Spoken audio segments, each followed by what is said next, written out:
Hello friends, Swati here. Friends, FII की selling अभी भी चालू है। 1261 करोड़ उन्होंने सेल किया और फ्यूचर्स में इनफैक्ट 900 करोड़ सेल किया है। पर लॉन्ग पोजीशन धीरे धीरे जो है वो बढ़ रही है और शॉर्ट पोजीशन धीरे धीरे कम हो रही है। अभी निफ्टी जो क्लोजिंग दी है 133 पॉइंट्स पे 133 पे ही दी है और बैंक निफ्टी ने भी 43,000 पे ही दिया है, जो कि हमारा एक रेजिस्टेंस का लेवल था। तो उसके ऊपर तो जा नहीं पाया ऑलमोस्ट। अगर आप डेली टाइम फ्रेम पे देखें तो 175 का हाई लगा था, 180 क्रॉस नहीं कर पाया सॉरी। और नीचे की साइड देखें तो 19,060 के नीचे नहीं जा पाया, राइट। तो 50 के नीचे हम थोड़ा सा बेयरिश हो रहे थे और 150 के ऊपर हम लोग बुलिश हो रहे थे। मैक्सिमम 250 तक का टारगेट था। अगर ये रिजेक्शन आज फेस कर देता है, आज जबकि गैप ओपनिंग होगा, गैप अप ओपन होगा, ये तो गिफ्ट निफ्टी फ्यूचर्स जो दिखा रहा है वो 357 पे दिखा रहा है, 19,357, यानी कि 80 to 100 पॉइंट्स का डाउन करके चले तो 250 के आसपास ओपन हो सकता है। 100 पॉइंट्स का, एटलीस्ट 100 पॉइंट्स का गैप अप होगा। और अभी भी मार्केट जो है वो इसलिए है क्योंकि डॉ फ्यूचर्स, आपको दिखाती हूँ,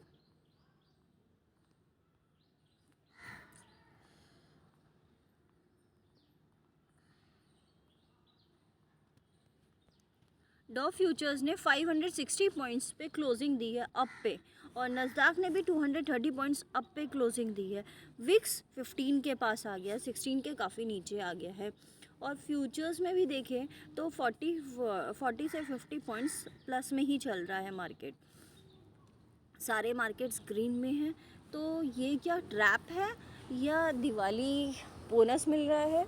देखते हैं आज की क्लोजिंग कैसी रहती है। जिस तरीके से इन्होंने भी ग्लोबल मार्केट्स ने भी नीचे से बाउंस बैक दिखाया है, उस तरीके से लगता है कि अच्छी खासी दिवाली जा सकती है। तो नेक्स्ट वीक पॉजिटिव लग रहा है।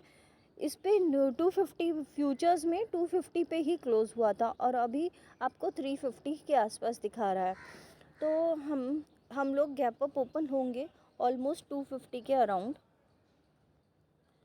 और बैंक निफ्टी में भी 43,320 के आसपास ही गैप अप ओपन हो सकता है, जो फ्यूचर्स में दिख रहा है। और फ्यूचर्स में ये 43,500 के ऊपर जाएगा। तो फ्रेंड्स, अभी तो बुलिश ही हैं आज के दिन। वहाँ से अगर कूल ऑफ होता है तो इतना गैप अप होने के बाद मार्केट में कुछ ज़्यादा कुछ दिखता नहीं है, मतलब ट्रेडिंग के लिए इतना ज़्यादा कुछ होता नहीं है। इतना ज़्यादा गैप अप होने के बाद सिर्फ इतना ही जाता है। तो इसके बाद अगर हम 15 मिनट्स के टाइम फ्रेम पे देखें, जैसे कि गैप अप हुआ था, फिर वो लो भी गया था, काफ़ी ज़्यादा लो। तो ये गैप अभी छूटा हुआ है, तो हो सकता है ये गैप फिल करके नेक्स्ट वीक के लिए,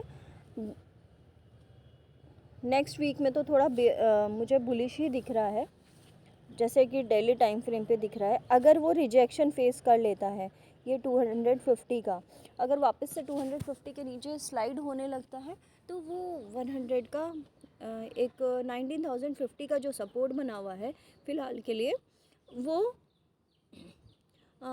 लेकर वापस से ऊपर जा सकता है। तो अभी हम इसी लाइन के अंदर हैं, जो कि ये ग्रीन लाइन है, इसके और इसके अंदर। जब तक ये दोनों में से एक लाइन नहीं तोड़ता, हम बहुत ज़्यादा बेयरिश या बहुत ज़्यादा बुलिश का नहीं सोच सकते हैं। ये फ़िलहाल के लिए सपोर्ट और रेजिस्टेंस का लेवल फेस करेंगे।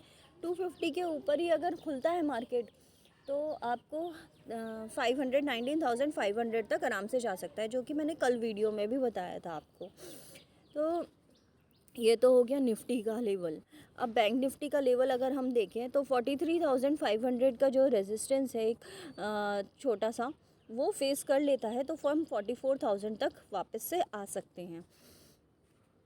अभी हम 43,000 पे ही हैं और 43,300 के अराउंड 200 और 300 के बीच में हम ओपन हो सकते हैं। तो नीचे की साइड अगर हम देखें तो 42,000 का सपोर्ट है और ऊपर की साइड 44,000, तो 1,000 का ऊपर नीचे बैंक निफ्टी में दिख सकता है, जो कि 2-3 दिन से नहीं दिख रहा है। फ्लैट रखा जा रहा है मार्केट में क्योंकि प्रीमियम गलाए जा रहे थे। Nifty expiry, bank Nifty expiry और फिर निफ्टी एक्सपायरी, तीनों एक्सपायरी की बिल्कुल कंसोलिडेशन स्टेट में ही निकाल दिया। तो अगर हम देखें फिन निफ्टी की बात, तो फिन निफ्टी भी 200 के बाद 500 का लेवल जो है रेजिस्टेंस वो फेस कर सकता है और ये 300 के आसपास ही खुलेगा। 300 के अबव 350 के आसपास खुलना चाहिए फिन निफ्टी। तो फिन निफ्टी में अच्छी खासी बुलिश मूवमेंट है, बैंक निफ्टी में भी है और निफ्टी में भी है। इनफैक्ट तीनों इंडेक्स में आपको अच्छी खासी मूवमेंट दिख सकती है।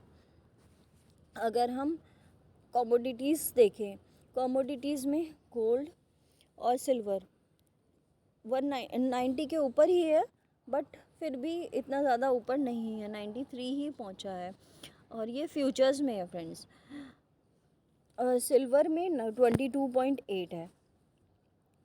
अगर हम इसका एक्चुअल वैल्यू देखें इंडियन रुपीस में,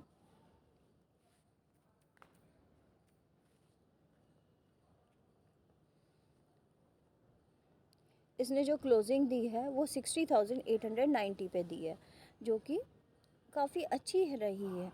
3 दिन से थोड़ा सा नेगेटिव ही रहा है गोल्ड, और अभी आने वाले टाइम में थोड़ा सा और नेगेटिव हो सकता है, 60,000 तक जा सकता है ये दिवाली तक।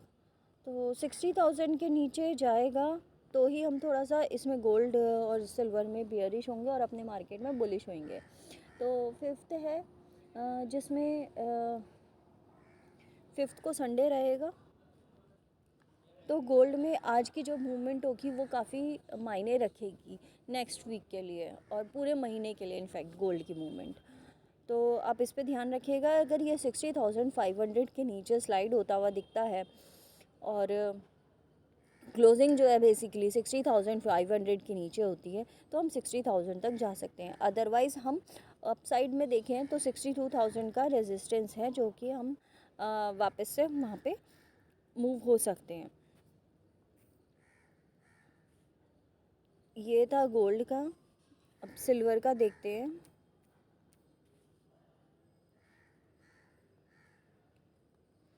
सिल्वर ने भी 71,388 पे क्लोजिंग दी है, जबकि इतना ऊपर खुला था लेकिन फिर स्लाइड डाउन होता हुआ आ गया। तो ये भी 75,000 का जो हाई था, 75,000 के भी ऊपर, ये उसके बाद एक अगर ट्रेंड लाइन बना दी जाए,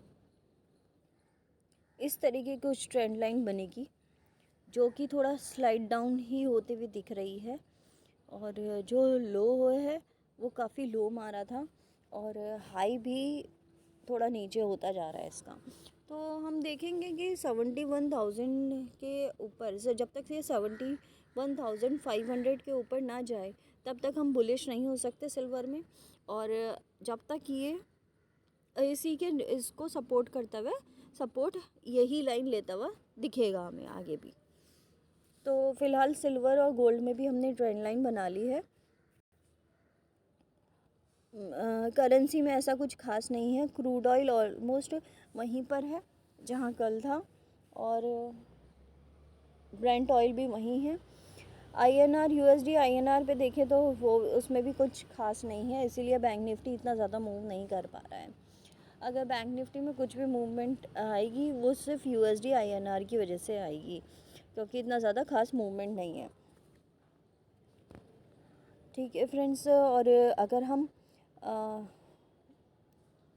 स्टॉक्स की बात करें तो स्टॉक्स में हमारा ICICI bank, HDFC bank, Reliance, ये सब उठाने के लिए सपोर्ट कर रहे हैं। ये बहुत ज़्यादा सपोर्ट कर रहे हैं तभी निफ्टी इतना ज़्यादा ऊपर है, अदरवाइज़ निफ्टी को कल नीचे होना था 100 के नीचे, और धीरे धीरे ही ऊपर जाएगा तभी हमें थोड़ा सा बुलिश मूवमेंट मिल सकती है। अदरवाइज़ इतनी ज़्यादा गैप अप्स और गैप डाउन्स होते हैं तो पूरी मूवमेंट ये ओवरनाइट में खा जाता है। तो फ्रेंड्स लॉन्ग टर्म के लिए तो अभी स्टॉक्स फ़िलहाल नहीं दूंगी, क्योंकि अभी मार्केट बियरिश है। अगर ऑल ओवर देखा जाए तो मार्केट काफ़ी ज़्यादा बियरिश है, दिसंबर तक बियरिश ही रहेगा। आईटी सेक्टर आज काफ़ी अच्छा रिस्पांस दे सकता है, जैसे विप्रो हो गया, एम्फेसिस हो गया, इस टाइप के शेयर्स काफ़ी अच्छा मूवमेंट दे सकते हैं।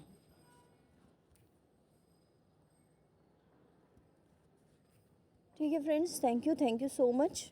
और ट्रेंड के साथ रहिए, क्योंकि डेली ट्रेंड चेंज हो रहा है और आज का ट्रेंड थोड़ा सा पॉजिटिव रह सकता है। 250 का लेवल ध्यान रखिएगा। 250 का अगर रिजेक्शन फेस कर लेता है तो हम ऊपर की साइड स्लाइड होते हुए ऊपर की साइड हम दिख सकते हैं। अदरवाइज़ 500 तक हम जा सकते हैं, अदरवाइज़ हम वापस से 19,000 के नीचे आ सकते हैं। Thank you so much. और इसी तरीके से लर्न करते रहिए, आगे बढ़िए, प्रॉफिटेबल रहिए, कॉन्फिडेंट रहिए। Thank you so much.